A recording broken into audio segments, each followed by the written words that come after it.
Hello dears, welcome to our YouTube channel MJ vlogs. ఈరోజు evening snacks కింద ఇంట్లో ఇడ్లీ పిండి మిగిలిపోతుంది కదా, క్రిస్పీగా పునుగులు వేసి చూపిస్తాను, చూద్దాం రండి. దానిలో ఒక ఆనియన్ వేసుకుంటున్నాను. మీకు ఇష్టమైతే పచ్చిమిర్చి, కొత్తిమీర, క్యారెట్ ఏదైనా వేసుకోవచ్చు. నాకు ఇష్టం లేదు, అందుకే నేను స్కిప్ చేస్తున్నాను.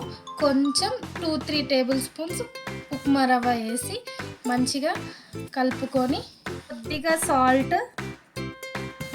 చిటికెడు వంట సోడా వేసి బాగా కలుపుకోవాలి. డీప్ ఫ్రైకి సరిపడా ఆయిల్ వేసుకొని, ఆయిల్ బాగా వేడైన తర్వాత పునుగులు వేసేసుకోవడమే. ఇలా ఆయిల్ వేడయ్యాక చిన్నగా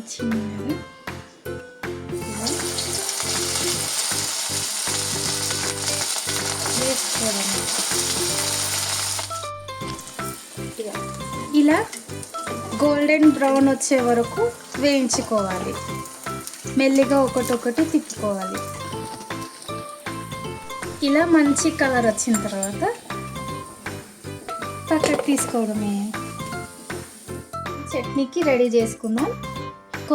ఒక 2 టేబుల్ స్పూన్ల పల్లీలు ఇలా వేయించుకొని పక్కకు తీసుకోవాలి. 2 టేబుల్ స్పూన్ల నూనె వేసి ఒక 10 వరకు ఎండుమిర్చీలు వేసుకొని వేయించుకోవాలి. ఇలా పక్కకు తీసుకోవాలి. ఇదే ఆయిల్లో 2 పెద్ద సైజు ఆనియన్ పూర్తిగా ఏం ఉడకని అవసరం లేదు. ఇలా ఇంత వేగాక ఒక 2 టమాటాలు, ఇలా టమాటా కూడా మగ్గిన తర్వాత కొంచెం చింతపండు వేసుకొని ఇలా బాగా మగ్గించుకోవాలి. ఎండుమిర్చి, పల్లీలు వేసి ఫస్ట్ గ్రైండ్ చేసుకోవాలి. ఇలా గ్రైండ్ చేసుకున్నాక ఈ ఉల్లిగడ్డ, ఆనియన్ కూడా దీనిలో వేసి మెత్తగా నూరుకోవాలి. ఇలా మెత్తగా గ్రైండ్ చేసుకోవాలి. రుచికి సరిపడా సాల్ట్ వేసుకొని ఇంకొకసారి గ్రైండ్ చేసుకుంటే సరిపోతుంది. కొద్దిగా ఆయిల్ వేడయ్యాక జీలకర్ర, ఆవాలు, కరివేపాకు,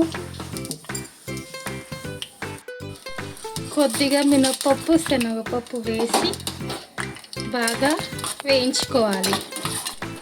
ఇలా పోపు వేసేసుకోవడమే.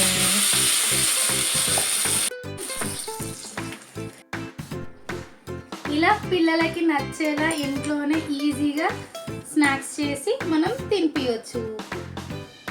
ఎలా ఉంది డాడీ?